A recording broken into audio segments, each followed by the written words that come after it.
Welcome to Civics and Coffee, a history podcast, the show all about United States history, delivered to you in the time it takes to enjoy your morning cup of coffee. I'm your host, Alicia, a historian trained in United States history with a passion for telling both the known and unknown parts of America's past. So grab your coffee and get ready for some bite-sized history. Hey everyone, welcome back. I am so excited to share this week's conversation with Eden Collinsworth, author of a new book about Victoria Woodhull. Eden was president of Arbor House Publishing Company and founder of the Los Angeles-based monthly lifestyle magazine Buzz before becoming a vice president at the Hearst Corporation.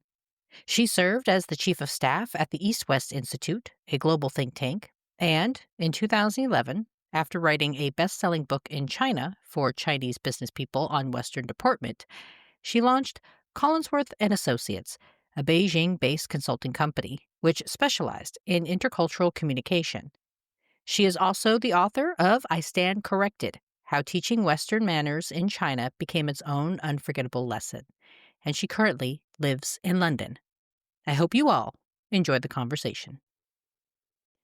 Hey everyone, with me today is Eden Collinsworth. She is a former media executive, business consultant, and author of The Improbable Victoria Woodhull, Suffrage, Free Love, and the First Woman to Run for President, which will be the focus of our conversation today. Welcome, Eden. Thank you so much for having me. Thank you so much for coming on. So let's dive right in. I think one of the greatest aspects of this book is that it reads like a detective novel. So what inspired you to write about Victoria Woodhull in this way? Well, I quite literally kind of fell upon the lawsuit that she brought against the British Museum in the late 1800s. And it was so completely unexpected and mysterious. In fact, it was a detective effort on my part to understand who she was exactly. And more precisely, I was invited into, what used to be the British Library was in fact housed in the British Museum before all the books were moved in the 1990s. And so, in the middle of this wonderful, courtyard in the British Museum was this kind of rotunded, domed edifice in which were, difficult to believe, but nonetheless true, 25 miles of books and periodicals.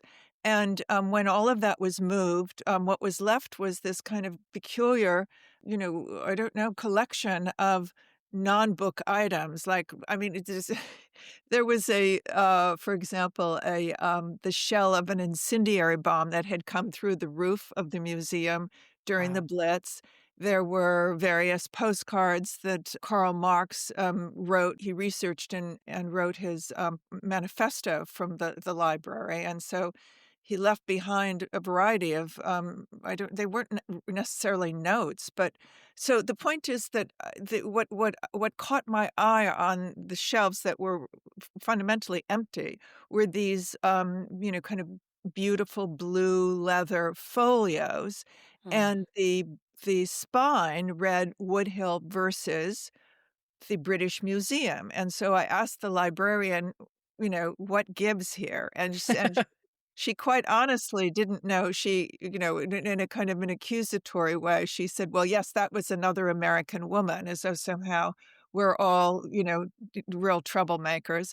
But when I asked, "Well, what?" and she said, "Well, she caused a great deal of upset here." And this was, in the 1890s. And so I said, "What was it exactly?" She said, "I don't know, but she upset everyone." So that was the point at which I thought, "Well, how could I not look into whoever this woman was?" And therein lies your answer as to how I came about, researching and then, writing about her. Lovely. Well, and I think one of the great things about your book is that nothing is unexplored. You kind of uncover every stone, and one of the things you talk about is how Woodhull grew up in poverty. And Mhm. so, how did this influence her later decisions as an adult? Well, to frame this in perspective, it was dismal poverty. In other words, it's Hmm. difficult to frankly categorize poverty, but and I'm not being glib, but this was really profound poverty. So She was one of 7 siblings. They were out in the middle the Ohio frontier. She was born in 1838. Her parents were not particularly parental, by the way. So her father was a con man who always was kind of run out of town. The mother was illiterate and a religious zealot, and, so poor were they with they didn't have running water, they didn't have an outhouse. She was not Victoria had no education to speak of. And so, obviously, the sheer fact that she managed to survive her childhood Yeah. was due to her determination, and also, this is what, kind of sent her down the road of whatever she was doing next, and ultimately, her role as a clairvoyant was that she insisted at the age of, 4 or 5 that she uh, had been visited by, a spirit guide, Yeah. and whether or not that was, the need to simply remove herself from the reality of her childhood, which was so very abusive and dismal, or whether in fact she did insist that she had moved into some kind of a trance and was visited by a spirit guide. It's obviously impossible to know, but regardless, her father, who was always looking for a way of kind of cheating the public, decided that this could be a revenue source, and so he advertised her as a child clairvoyant, and they went from town to town. They lived, literally from the wagon, and she would, they would charge a certain fee for her to, what was advertised was her ability to speak to the dead, and all of this was something that it sounds peculiar now, but I promise you that this was after the Civil War, and there were so many thousands and thousands of people who were killed, who were died of disease, who never made it back, and there was really no way to mourn them. Yeah. Most of them were thrown into kind of mass graves because it was impossible to identify. Neither army, made an effort to identify, or if they did, they were unable to identify the fallen. And so what bubbled up to the surface is something that was referred to as spiritualism. And it Mhm. wasn't so much a religion as it was a kind of cultural shift because it offered, hope to the people who were grieving that they might be able to speak to their loved ones in a very life-affirming way. And so there was Victoria at the age of 6 and 7 fundamentally supporting her family as a child clairvoyant. And from that, she learned a variety of things. First of all, they were, constantly on the move. She understood how to, deal with money matters. She understood, how to read the people who were paying for her fee, in every conceivable sense, in a nuanced sense of facial gestures. She became very, first and foremost, she was very precocious and obviously brilliant in a certain way, Right. but she also then had a great deal of kind of what we're now calling emotional intelligence. And so all of those things then enabled her to do the many other things she did as a young woman and, into middle aged, and actually as somebody who lived until she was 90. And, the movement of spiritualism and kind of saying that you're a clairvoyant, I appreciate the connection that you made with P.T. Barnum. So can you talk a little bit about P.T. Barnum and how he kind of influenced Woodhull and her trajectory? Well, so he was a real piece of work. I mean, I know he's been, he has been portrayed in certain ways as kind of quite jovial, and he was a completely brilliant marketer, and was of the mind that people were perfectly willing to pay to be deceived as long as in fact it was a successful deception. They didn't seem to mind. I mean, in his mind, they were, everybody was kind of up for grabs.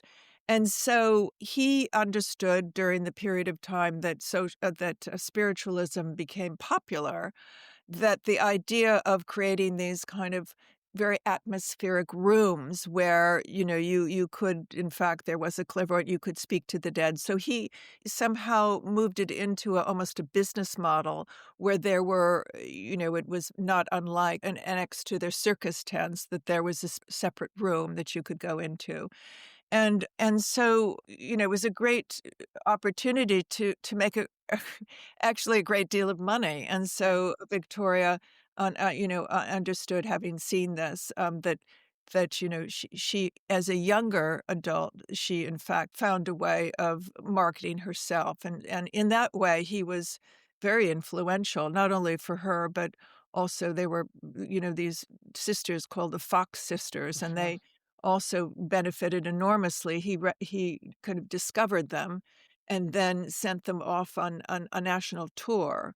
And fundamentally, they were, it was a complete hoax because, one sister insisted that she would hear knocks, and the other sister was, basically, I don't know what she was doing with her fingers or toes, but she was able to make she was able to crack her joints or something, and I know this sounds fantastical, but, it worked. In other Right. words, there was a popular belief that, all of this was transpiring, and even if there wasn't the belief, there was the willingness to pay in order to be part of the kind of extravagant, show.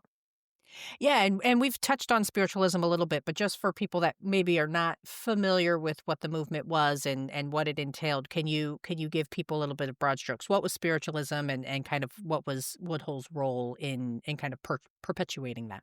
Yes. Well, it was, as I said, it wasn't necessarily a religion as much as it was a kind of sociocultural shift. Yeah. And, as I said, it was kind of prompted fundamentally by the inability or the lack of wherewithal for the more traditional religions to provide solace. But then it also broadened to something that was almost intellectually driven. And so there were, most especially in the Northeast, there were kind of communes that cropped up. They were, poets and writers and artists and very progressive thinkers. And so that was the kind of umbrella under which everything else happened, and it took on huge popularity, and it moved across, it started, believe, on the the East Coast, but then moved very quickly across the nation. It was, took hold in the Midwest with revival meetings and so on and so forth. These were all a certain rendition of spiritualism, and then it moved into, it enabled clairvoyant, predominantly they were women, almost exclusively, frankly, because the women were thought to be more intuitive. And so it was kind of indirectly responsible for enabling women to earn a living when in fact there were very few options, one of which was prostitution. But at any rate, it became, popular. It literally crossed the ocean and became popular in Great Britain, and, there were serious thinkers, who believed in it or Yeah. who, then somehow were, willing to be convinced that there was another world. There were not necessarily spiritual guides, but, people who you loved who would, make themselves known by way of clairvoyancy or telepathy. And, it was a popular kind of parlor game, but as I said, that there were people who, great thinkers who actually, investigated and believed in, some of the tenets of spiritualism. Yeah, and one of the people that we know from American history that was also a big spiritualist is Cornelius Vanderbilt. So can Yes, yes. can you talk about him and his relationship with Woodhull and her sister? Yes, well, that was so yes, so he was, and it just sounds daffy but in fact, at the time, it was, one has to frame it always in the time and the era in which Yeah. things transpired. And so he was a spiritualist. He was not necessarily a nice person, so you could be a spiritualist and not necessarily be Gemütlich or particularly accessible to the larger public, but he was in his 70s, I mean, what Victoria did was actually, she always would somehow utilize men, and in all fairness, perhaps this was her only method available to her, but, she was very ambitious, and so and she had no, this was a time when women had absolutely no, they had no legal rights, they couldn't vote, if they earned money, then they would have to relinquish it to either, their father or their husband, and so, the manner in which she managed to move forward without causing too much consternation was to insist that she would have these visitations. So this was her way of, quite honestly, I would say, camouflaging her own ambition, but enabling her then to move forward, because she would indicate that she wasn't the one pushing the envelope. It was, her spirit guide who told her to do various things. So she insisted that her spirit guide told her to move to New York and bring her sister with her younger sister, who was very kind of voluptuous and young, and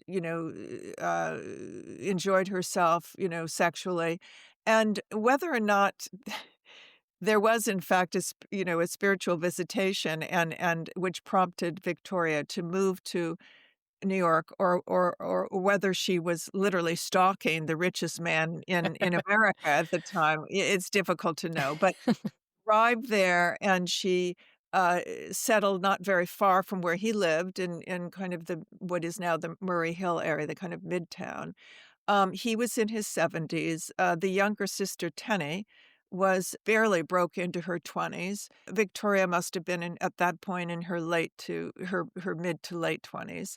And so Victoria convinced Vanderbilt that, as a fellow spiritualist, she would work with him in identifying previous investors deceased, who spoke through her, in terms of stock tips. And the younger sister, as beguiling as she was, became, unsurprisingly, his mistress. And so this was kind of a two-prong approach. Absolutely pin this guy down.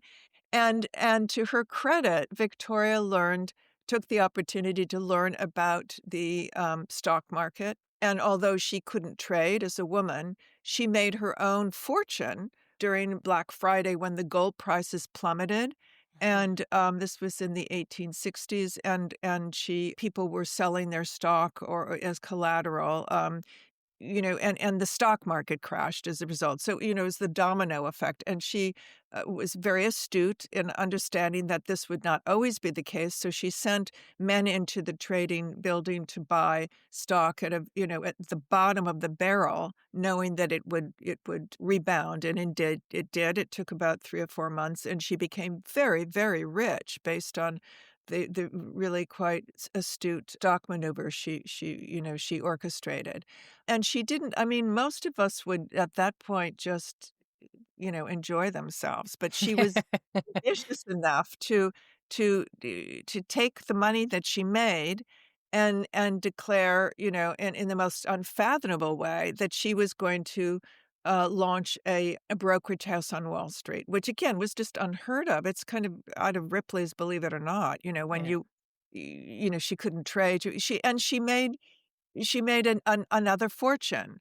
Now, at that point, she decided that, because initially her spirit guide, when she was a youngster, so she said, made clear that she would become rich, in a city Mm. on water surrounded with ships. And so, Mm. initially it was she, was in Chicago at one point. She, believe it or not, she then crossed the country during the gold rush, and hoping that she would make, her wealth in San Francisco, a city on water surrounded by ships. That didn't work out. She came back to New York, which again, on water surrounded by, and she did in fact make her fortune.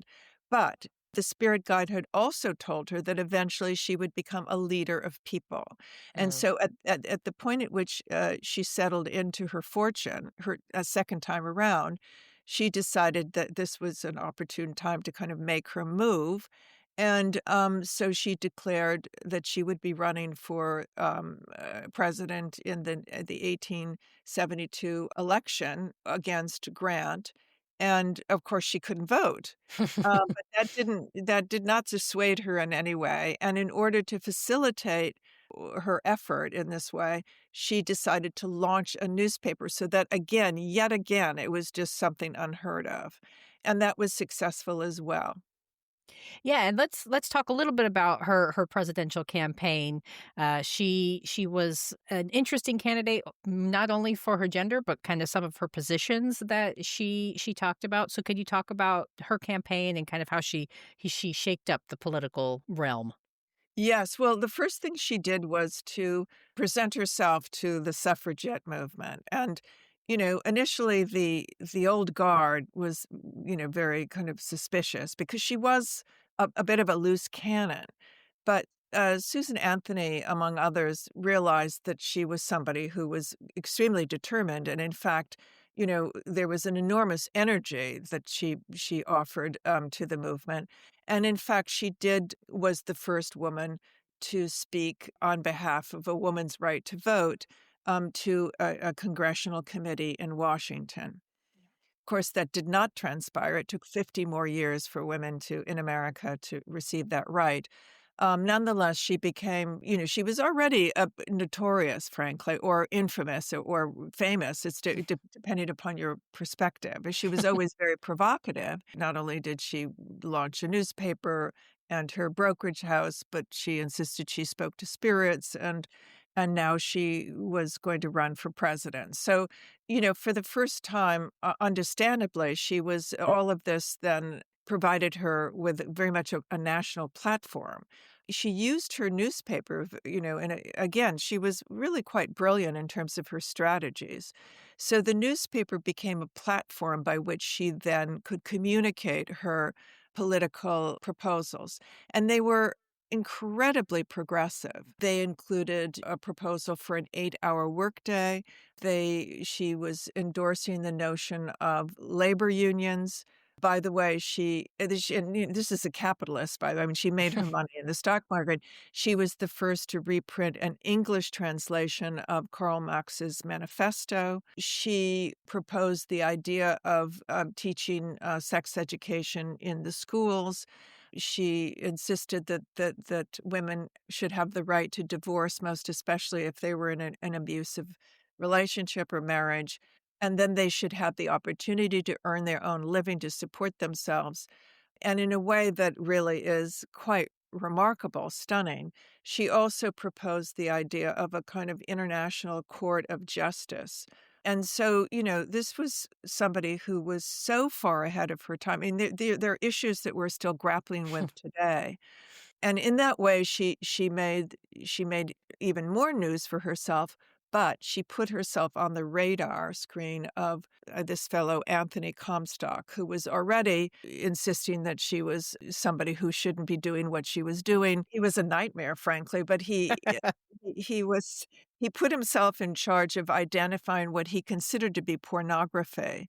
And that included, books, anything from literally medical books to, the in New York, the Art Students League because they were painting from a nude model.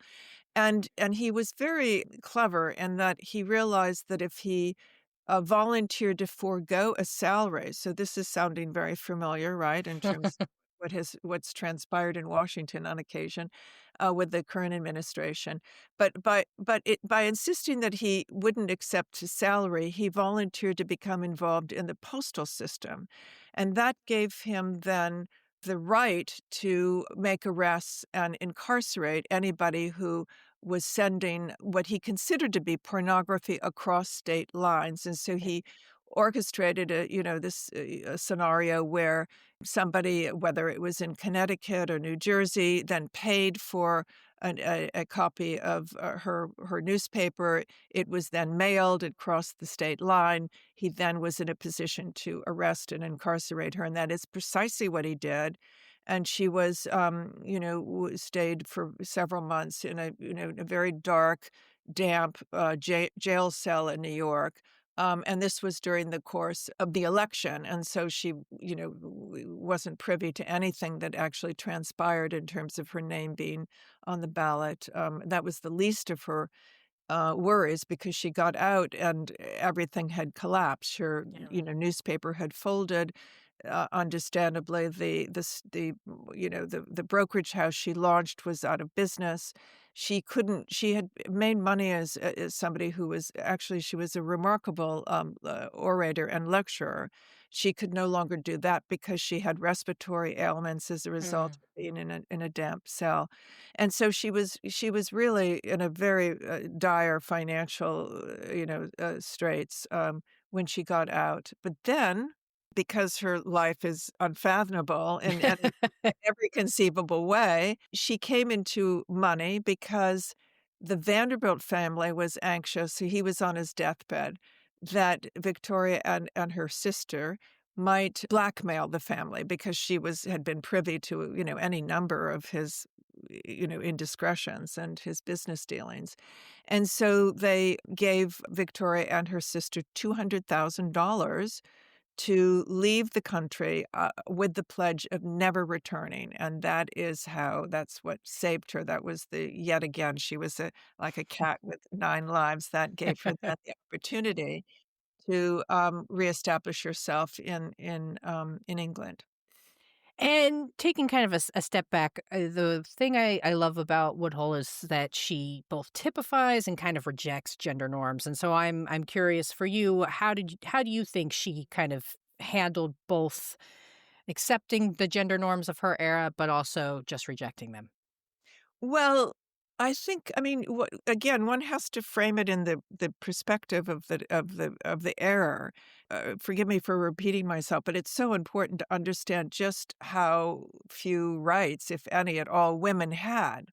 So, I would say that it was very difficult for me to ascertain or, to decide for myself what she believed in. She believed in herself more than any one thing. Mhm. That said, she was, what she proposed or put forward were the most progressive political suggestions that are just quite remarkable. And so she was at once a feminist, but she was also a sexual opportunist. And again, perhaps it was simply because she had to be. But, there weren't black and whites in her life. There was a lot of gray area. But I think that we're all that way to a degree. She just played it out in the most remarkable way on kind of on the world stage. And so you talk about how she was given this money to leave the country and how you discovered your research was a lawsuit that she filed. So can Yes, you talk a little bit about this lawsuit and what was it for? yes, yes. So what happened was she arrived in England. She was in her 40s, early 40s. So, that was a period of time where you're really not, you've been put on the shelf as a woman. However, being who she was determined that she would marry very well. She would marry somebody from an established family. She would marry into wealth. She zeroed in on, this incredibly dashing younger bachelor, John Martin, who was the 5th generation of the Martin banking family, which was older than the Bank of England. And in a way that was, that would, reminded us all of her tenacity and her determination, she got him to the altar. The horror of his mother especially, and she did it in a way, I mean, just anecdotally to give you a sense of how she operated, the mother stepped in and which mother would not, by the way, if you saw that coming down the road, and told her son, "Over my dead body, you need to leave the country just to physically get away from this woman." And he did, and Victoria simply pretended as though they were already married, and every day she'd send him a letter, and it would be addressed to, the dearest of husbands, and she would sign it, "Your devoted wife." And it was as though it was kind of a fait accompli, although it never happened. And then when he returned, she met him, at the Southampton dock and she had purchased her own engagement ring.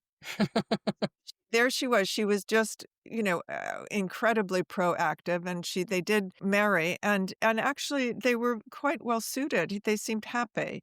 He predeceased her, and it happened that his father died 3 days before he did, and she was the Mm, only heir, so she ended up with a tremendous amount of money. She became exceedingly irreversibly rich. But what she wanted more than anything was to be respectable. yeah, And for the first time in her life, she was willing she was after something, that was so uninteresting to her in her prior several lives, which was, being conventional. She yeah. wanted to be conventional and respected, and so, she countered the fact that, the upper classes in England didn't wanna have anything to do with her, with the determination that she would somehow, be more convincing if she wrote or if there were various things written about her. So she conceived of the idea of pamphlets that would indicate what she accomplished in America. She also made up an incredible family history that her father, who was such a nasty piece of work as a con man, his name was Buck, and he was right out of central casting. He had, one eye, and he lost the other one, I'm sure, and, by cheating somebody. But at any rate, she insisted that he was related to the King of Scotland, that her mother came from aristocratic blood in Germany. And so she sent somebody to the British Library. Keep in mind, this was at the British Museum, to pull together, what she assumed would be positive articles about her that had been archived, articles that had run in American papers. So what he found, either instead or in addition to, were extremely really rude, but not inaccurate, articles about her. And so she sued the British Museum and the head librarian and the trustees for libel. I mean, and it was just, yet again, she surprised everybody. And yet again, she was underestimated Yeah. because she defended herself at the Old Bailey. And the man cross examining her he was the attorney general. He was their version of an attorney general and a trustee of the museum. She absolutely sent him over the edge. And to everyone's dismay, the jury, the public, even the judge, the museum trustees, she won on a technicality, and the only solace taken was the fact that it forced the British to revisit, so to speak, the libel laws for libraries.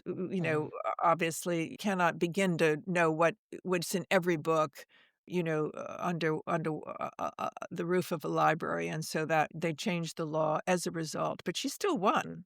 yeah. And I think, for those who do know about Woodhull, there's just so many different stories out there, some true, some exaggerated, some outright false. And so, what do you think is one thing more you wish more people knew about Woodhull? Well, you're right. I mean, what made my research complicated, I wouldn't say it was difficult, but at times it was a challenge. It was that there's been a great deal written about her. She has enlisted other people, some of whom were her lovers, by the way, to write about her. And, she obviously had a very heavy hand in not only the content, but the editing process.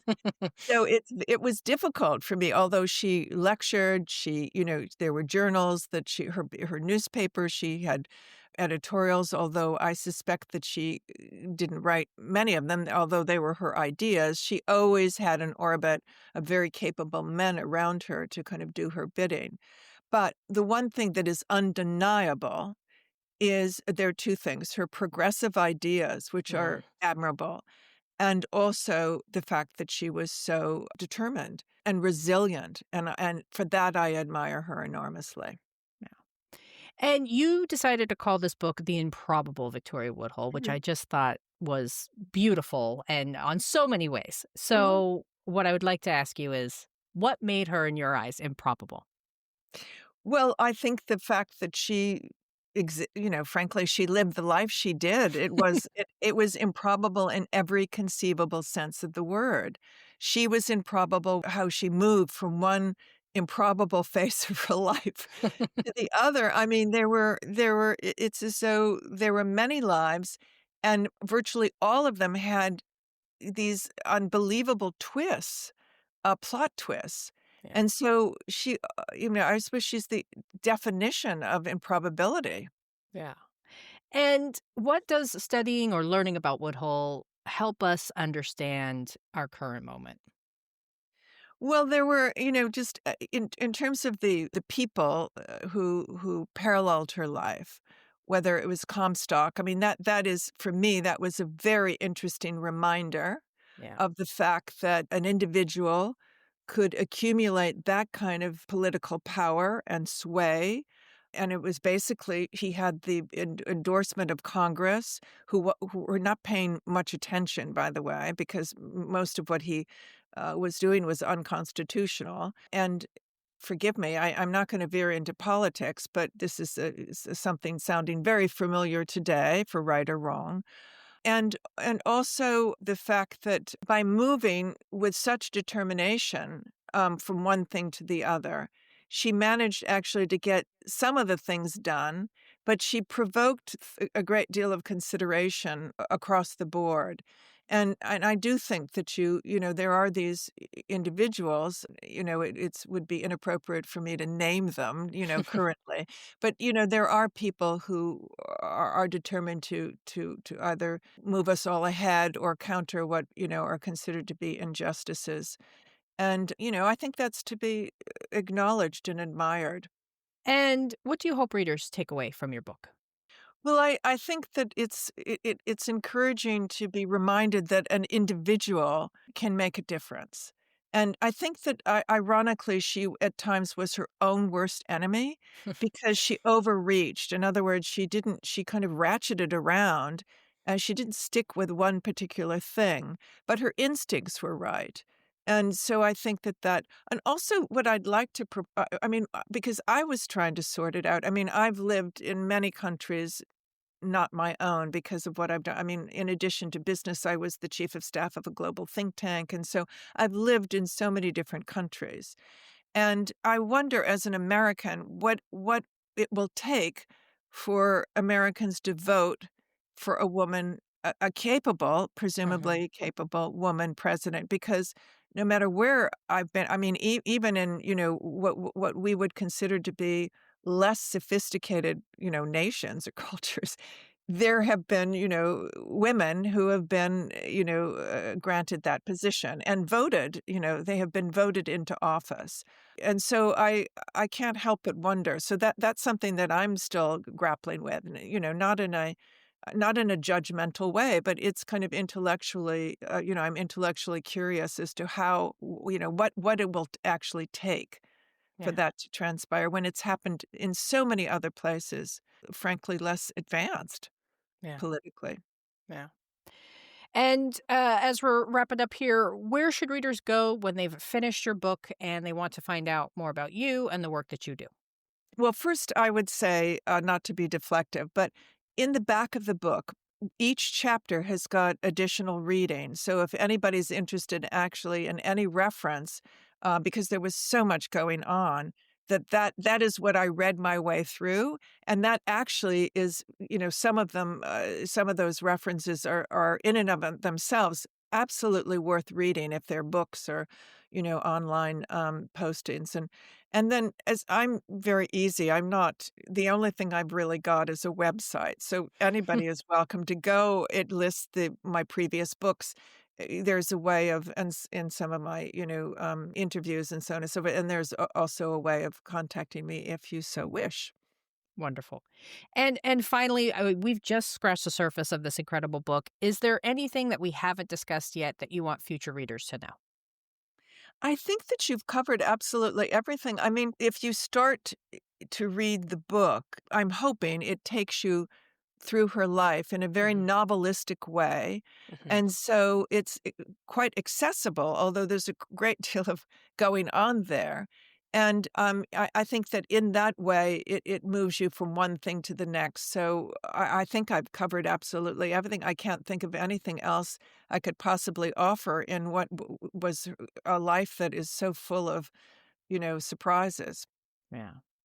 Well, for the listeners out there, I highly recommend you pick up a copy of The Improbable Victoria Woodhull. It's a fast paced, nuanced portrayal of one of the most interesting women in history, in my opinion. And I wasn't able to put it down, so I don't think you, dear readers and dear listeners out there, will be able to put it down either. So thank you again, Eden. Well, thank you for having me, and also thank you. I'm very flattered that you enjoyed the book. That's encouraging. Thank you for that. You're welcome. My thanks again to Eden for sharing her time with me. If you want to learn more about Victoria Woodhull and enjoy a good detective story, then I highly recommend picking up a copy of The Improbable Victoria Woodhull. Thanks, peeps. I'll see you Saturday. Thanks for sitting down with me as I explored this chapter of American history. If you liked what you heard, be sure to subscribe and share with your friends. I look forward to our next cup of coffee together.